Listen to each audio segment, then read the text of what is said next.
होता है average rate. Average मतलब क्या होता है, दो डेफिनेट समय के बीच में अगर आप मेजर कर रहे होंगे रेट, जैसे एक मान लीजिए 0 सेकंड पे डी और डे के टर्म्स में बात करते हैं। डी आपको बताता है इंस्टेंटेनियस के लिए और डेल्टा आपको बताता है एवरेज के लिए। डेल्टा बता रहा है थोड़ा सिग्निफिकेंट अमाउंट ऑफ चेंज को बात कर रहा है, तो इसलिए हम उसको एवरेज बोल सकते हैं। इसमें हम सिर्फ और सिर्फ रिएक्टिव के लिए लिखेंगे, ठीक है। और इसमें एक चीज पता होना चाहिए जो कि एक्सपेरिमेंटली इनटू टाइम क्वांटिटी होता है, वो है आपका ऑर्डर ऑफ द रिएक्शन। याद ही रखिएगा, रेट का यूनिट आपका मोल पर लीटर पर सेकंड। तो इसी के साथ तुरंत बनने नेक्स्ट वीडियो बना देंगे, क्या बोलते हैं फर्स्ट ऑर्डर के लिए। आप इसे देख लीजिए, अपना रिव्यू छोड़ दीजिए। नमस्कार साथियों, मैं शशि कुमार फिर से स्वागत करता हूं आपका द मार्कर में।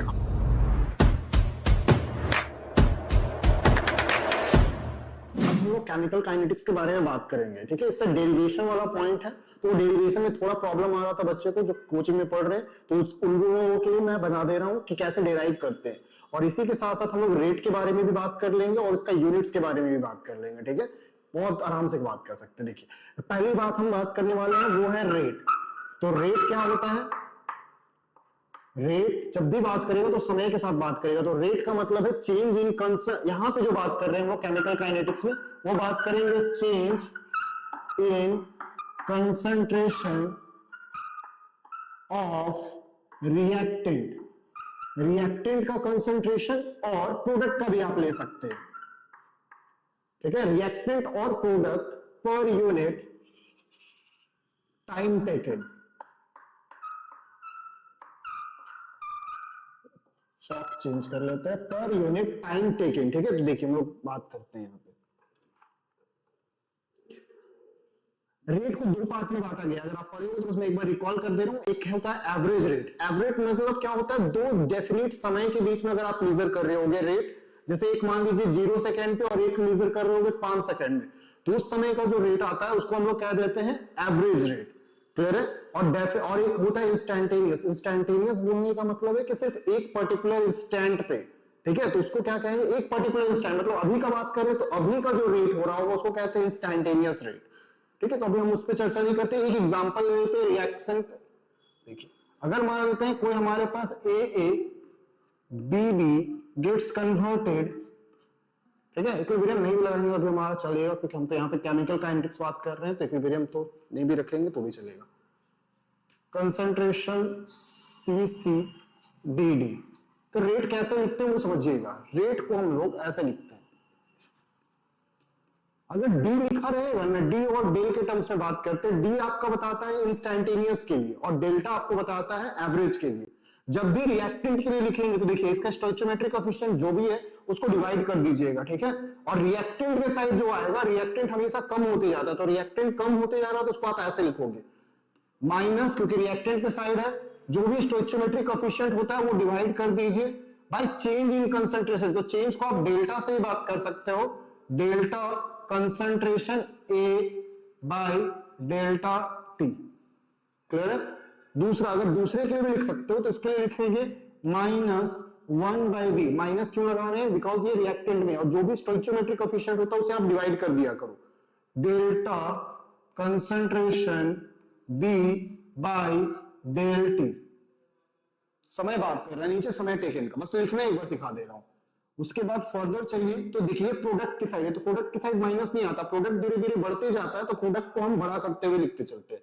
तो प्रोडक्ट आपका हमेशा प्लस में रहेगा, +1/C del concentration C by del T। और लास्ट है जो, उसके लिए क्या लिखेंगे, +1/D del concentration D by del T। इस तरह से हम लोग रेट को लिखते हैं। रेट को इतने तरीके से लिख सकते हैं। ये अब जो डेल्टा बता रहा है थोड़ा सिग्निफिकेंट अमाउंट ऑफ चेंज को बात कर रहा है, तो इसलिए हम लोग उसको एवरेज बोल सकते हैं। अगर इसी को हम लोगों को इंस्टेंटेनियस के टर्म में बात करना हो तो आप इसको ऐसा लिखेंगे, बस डेल्टा की जगह आप क्या कर दोगे, डी कर दोगे, DA बाय DT, ठीक है। हर एक जगह डी कर दीजिए, यहां पे भी डी कर दीजिए, -1/B -1/B D concentration B by dt। आगे बात करें तो +1/C B concentration C by dt। और एक लास्ट और +1/D D concentration D upon dt। Average और इंस्टेंटेनियस बस एक नोटेशन का डिफरेंस है, हम लोग आप किसी को भी यूज कर सकते हो, ठीक है। डेल्टा बता रहा है आपका एवरेज और डी बता रहा है इंस्टेंटेनियस। पढ़ी होगी, बस मैं एक बार रिकॉल कर दे रहा हूं। अगर स्लो लग रहा हो तो थोड़ा फास्ट कर लीजिएगा, आप 1.5 और 2x पे भी देख सकते हो, ठीक है। चलिए, एक तो ये तरीका होता है रेट निकालने का, एक और तरीका होता है जिसे आप कहते हैं डिफरेंशियल रेट लॉ, ठीक है, या डिफरेंशियल रेट एक्सप्रेशन। तो उसको अपने हिसाब से क्या लिखते हैं देख लीजिए एक बार, उससे भी बात कर लेते हैं। कोई भी अगर उसमें एक चीज है कि हमको एक्सपेरिमेंटली ऑर्डर पता होना चाहिए। ऑर्डर क्या होता है वो आपको क्वेश्चन में गिवन रहेगा। सपोज कर लीजिए अगर ऐसा मैं सिंपल रिएक्शन लिख रहा हूं, ए गिव्स टू प्रोडक्ट, यहां पे तो आप रिएक्टेंट के लिए लिख रहे थे, प्रोडक्ट के लिए, इसमें हम सिर्फ और सिर्फ रिएक्टेंट के लिए लिखेंगे, ठीक है। और इसमें एक चीज पता होना चाहिए जो कि एक्सपेरिमेंटली डिटरमाइंड क्वांटिटी होता है, वो है आपका order of the reaction. Order आपको दिया होगा, जैसे रेट होता है वो डायरेक्टली प्रोपोर्शनल होता है रिएक्टेंट का कंसंट्रेशन, और रिएक्टेंट का कंसंट्रेशन का पावर कुछ चढ़ा हुआ होगा, जो चढ़ा हुआ होगा पावर उसी को हम लोग कहते हैं order of the reaction. For example अगर ये मान लीजिए ये रिएक्शन जीरो ऑर्डर है, तो एक कांस्टेंट आता है जिसका नाम है रेट कांस्टेंट, जिसको हम लोग के से डिनोट करते हैं, ठीक है। अब इसका क्या है, रिएक्टेंट का क्या है, सिर्फ ए ही है, तो यहाँ पे ए का पावर जीरो है, तो ये क्या हो जाएगा, जीरो। क्लियर है। अगर मान लीजिए फर्स्ट ऑर्डर होता तो आप क्या लिखते हैं, यहीं से डेरिवेशन स्टार्ट होगा। अगर आपको ये नहीं पता होगा तो फिर उसको नहीं कर पाओगे, ठीक है। इसलिए आपको ये पता होना चाहिए। फर्स्ट ऑर्डर होगा तो आप इसे क्या बोलोगे, रेट इक्वल्स टू के इंटू कंसंट्रेशन ऑफ ए का पावर 1। प्रोडक्ट से यहां पे नहीं निकालते, ध्यान रखिएगा, सिर्फ और सिर्फ रिएक्टेंट से ही आप निकाल सकते हैं। और एक लास्ट है वो है सेकेंड ऑर्डर, आप किसी के भी निकाल सकते हैं, जरूरी नहीं कि हमेशा इंटीजर वैल्यू ही आए, फ्रैक्शन भी आ सकता है, निगेटिव भी आ सकता है, कुछ भी हो सकता है, वो एक्सपेरिमेंट में दिया रहेगा। और रेट इक्वल्स टू क्या लिखोगे आप बताओ, के इंटू कंसंट्रेशन ऑफ ए का पावर 2, ठीक है। जो भी रहेगा उसका पावर चढ़ जाता है। क्लियर है। इसे जल्दी से नोट डाउन कर लो अगर जरूरत है तो, फिर हम लोग आगे चलते हैं जल्दी से। रेट का भी बता रहे थे कि चेंज होता है कंसंट्रेशन, तो यूनिट ध्यान रख लीजिएगा, यूनिट रेट के लिए देखिए, रेट का कंसंट्रेशन तो ऊपर में कंसंट्रेशन, और कंसंट्रेशन का यूनिट होता है मोल पर लीटर, और नीचे था टाइम, याद है, ऊपर में कंसंट्रेशन था और नीचे है समय, तो मोल पर लीटर कंसंट्रेशन का, और समय के लिए क्या आएगा, सेकेंड। इसको अगर ऊपर ले जाओगे तो ये याद रखिएगा, mole litre inverse second inverse, ये होता है रेट का यूनिट। और ये याद ही रखिएगा, रेट का यूनिट आपका मोल पर लीटर पर सेकेंड, ठीक है। चलिए अब हम बात करते हैं डेरिवेशन, देखते हैं कि कैसे निकाला गया है। एकदम इजी सा ले रहे हैं, ठीक है, कुछ भी टफ नहीं। 11 12 का बेसिस पे ही बात कर रहे हैं, आप आगे जाओगे तो उसमें नंबर्स भी ऐड करते हुए मिलेगा, लेकिन अभी आपको नंबर्स नहीं मिलेगा। देखिए अगर आप मान लेते हैं कोई एक ऐसा एक्सप्रेशन मान लीजिए, देखिए लेट अस, अभी हम लोग जीरो के लिए निकाल रहे हैं, ठीक है। Let us consider a zero order reaction. वो मान ले रहे हैं ए जा रहा है किसमें, प्रोडक्ट में, ए गिव्स टू प्रोडक्ट, कोई दिक्कत नहीं है। रेट आप इसके लिए लिखेंगे तो कैसे तरीके से लिख सकते हैं, रेट इक्वल्स टू, एक लिख सकते हो माइनस, क्योंकि रिएक्टेंट की साइड है, स्टोइचोमेट्रिक कोएफिशिएंट 1 है, तो क्या लिखेंगे सिर्फ डी लिख देते हैं, इंस्टैन्टेनियस का बात कर रहे हैं, ताकि हम लोग इंटीग्रेशन भी आराम से कर पाए, डीए बाय डीटी लिख सकते हैं। अभी जस्ट बात कर रहे थे, यहाँ पे इंस्टैन्टेनियस वाला वैल्यू उठा ले रहे हैं ताकि हम लोग इंटीग्रेट भी कर पाएंगे, ठीक है। अब इसी को और क्या लिख सकते हैं, देखिए डिफरेंशियल से क्या लिख सकते हैं, के एक कांस्टेंट आता था, कंसंट्रेशन किसका होता था, रिएक्टेंट का, तो रिएक्टेंट का कंसंट्रेशन का पावर 0, ये दोनों किसके बराबर होगा, रेट के बराबर। अब दोनों को इक्वेट कर दीजिए तो क्या लिख सकते हैं, जरा देखो, देखिए minus D concentration A by D T equals to K. किसी का भी पावर अगर 0 होता है तो उसका वैल्यू याद रखिएगा 1 होता है, किसी का भी पावर अगर 0 होता है तो उसका वैल्यू 1 होगा। तो फिर उसके बाद अगर आप इसे सॉर्ट आउट करोगे, तो ये थोड़ा सा सॉल्व कर रहे हैं, तो डी कंसंट्रेशन ए, ये माइनस को उठा के उधर ले जाएंगे तो क्या आ जाएगा, माइनस के डी टी, अगर इधर चला गया तो माइनस ऑफ के डी टी, कर सकते हो, देखो आराम से।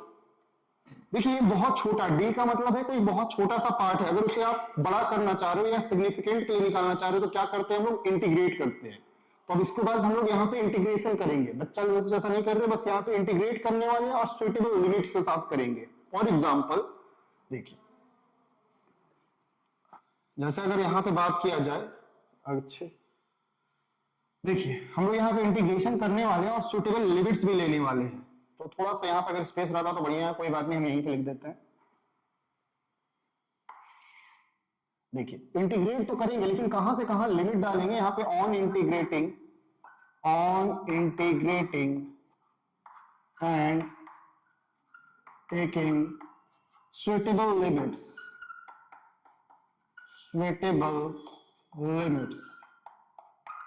डेफिनेट इंटीग्रेशन करने वाले हैं। तो देखिएगा इंटीग्रेशन का सिंबल है, पूरा मैंने यही लिखा, on integrating and taking suitable limits.